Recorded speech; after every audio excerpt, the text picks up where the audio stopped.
Welcome back. In the same spot. Didn't change. I told y'all the cars is the spot. Although the scenery might change a little bit, but this is the main domain to which you'll get my content. So last video was the introduction.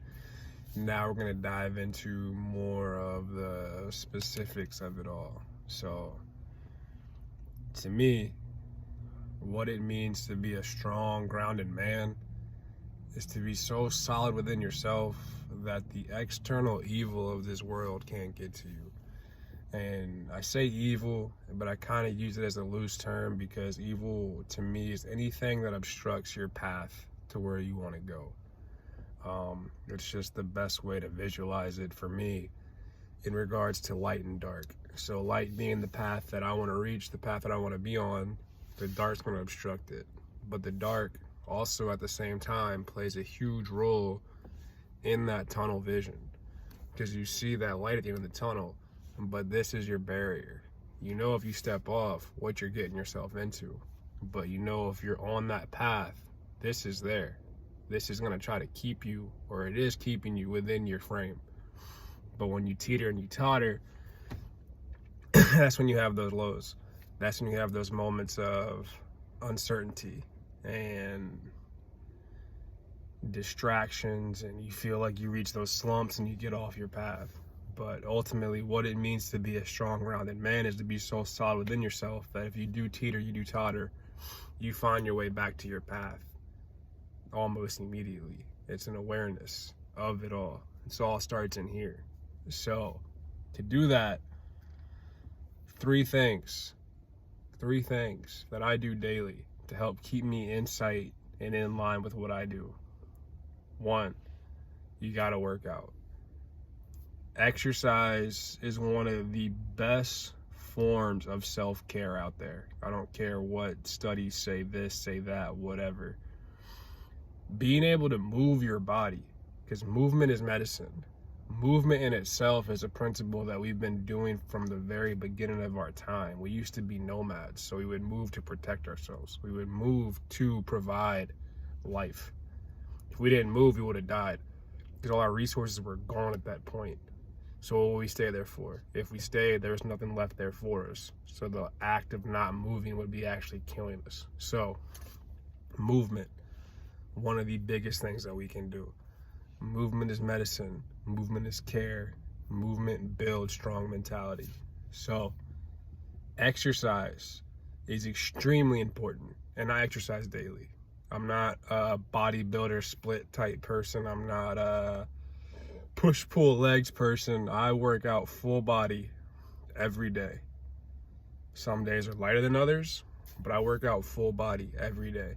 Then on the weekends, when it's nice out, I tend to even transition my weekend workouts to be lighter to complement the sports that I play. So I play in 2 volleyball leagues. I'll sometimes play a pickup flag football game, and then occasionally I'll play pickup basketball over the course of Friday through Sunday. So my heavy loads come from Monday through Thursday during this season. But when it's season like this, where there's no sports going on, I'm Monday through Sunday, full body. But even then, my heavy loads tend to be more so Monday through Thursday, and I kind of lighten up my load Friday, Saturday, Sunday. I don't know if I've built that in my own routine and my own habituality with how I've trained for the season, but it works for me, and that's what I do. And that's the big piece of this whole thing too, is finding who you are, having the open mind to create your own life, not just looking at something and saying, oh, hey, so-and-so does it, so I can do it. It's got to work for me. That's not how this shit works. It's really not. Just because something works for somebody else doesn't mean that it's going to be the exact same or even close to the same results for you. And you have to, one, have enough awareness to see that when it's not working, have enough courage to, one, try it in the first place. Like, don't just say no. You don't know till you try. So that's the big part of that. And then at the same time, understanding when it's not working, being able to let it go and try something else. Like, everything should be taken with a grain of salt, because ultimately everything in this life's a bias. No one really knows. We don't really know. We're all figuring it out. But, you know, some people figure it out for themselves better than others, and that's just where they are. And their presence shows for that, because they're taking care of their top dog, and that's them. So, movement, first and foremost, gotta move. Second, meditate. Meditate is going to help you take what you build physically and attach it to the mentality, and attach it to the emotion, and also allow you the space to separate the two. So if we're talking about a sandwich, right, your physical is the support. That's the buns up top that keep you grounded here and here, you know, always lifting you up, always have your support at the bottom.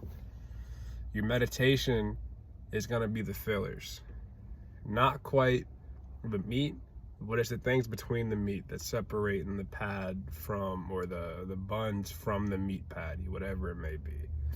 That specific's not that important, but yes. So the meditation is what's the small things that create the flavor profile, the small things that add up and create the bigger thing. It's going to allow the difference between a Southwest burger and a chili burger, you know, like, if that even makes sense to what I just said. It's going to allow the space to create those little changes and that little niche and uniqueness to who you are. Because not everybody's going to be a straight up cheeseburger. Not everybody's going to be a straight up hamburger, chili burger, veggie burger. It's so diverse, and we are all unique in our own way. We all have a gift, we all have a passion, we all have a light, and it's up to us to shine that light.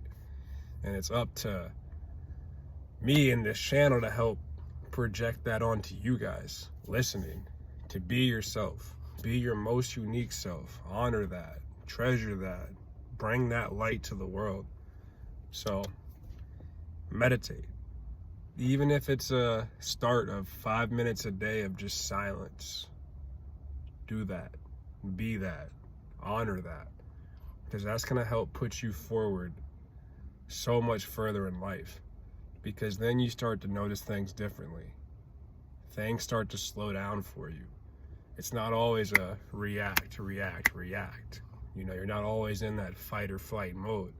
You actually have that space to create and evaluate and understand what's going on around you. So movement, top tier, have to. Meditate, have to. Start at 5 minutes, build your way up.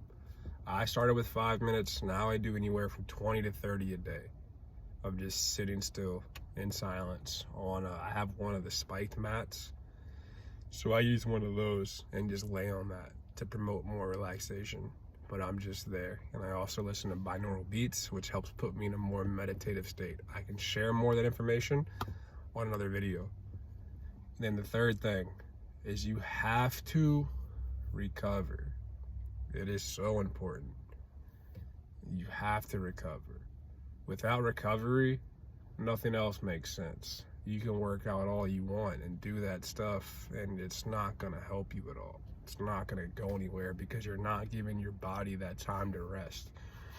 And I know this for a fact, because I was a victim of it.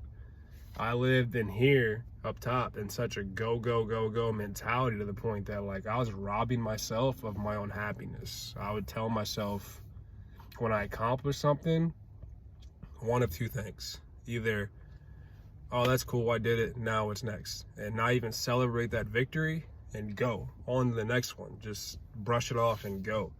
Or, oh, that wasn't good enough, it could have been better, go. And went on to the next one. Versus just enjoying that moment, enjoying that accomplishment. And that put me in an unrestful state, to the point that I was working overdrive. I was in overtime. I was working way past my caliber. Basically an empty tank that was continually pushing and not stopping, to the point that it drove me not really bonkers, but like I felt like I was bonkers. Like I was not who I was. I wasn't my most authentic self. My soul was tired. My soul was stressed. I developed alopecia. I started losing my hair because I was in this state of constant stress, because I couldn't let go. I couldn't feel rested. My sleep sucked. I was working late. I was waking up early because I wake up early for routine, but I wasn't getting that rest to allow myself to wake up early rested. So didn't matter the amount of workout I was doing, didn't matter the amount of meditation I was doing. I was still in a restless state. And, you know, having a good meditation regimen will help the last portion of that, which is the meat, is the rest. Because without the rest, there is no rest. You know, without this piece here in the middle, doesn't matter what's on top. You're just eating straight bread. There's nothing unique about that. There's nothing cool. Or you're eating bread and toppings. That's great. But what puts it all together? Rest. So you gotta have that. You gotta have that for yourself. And that is the big three. That is the big three for me that I found to be useful and beneficial for how I built my life and how I continue to build my life. And someone just pulled up, so you see the car light right there. So I think that's a great time to close this video, and I hope this sees some type of value in your life and you're able to pick up from it or take something from it. So until next time, Humble Off out.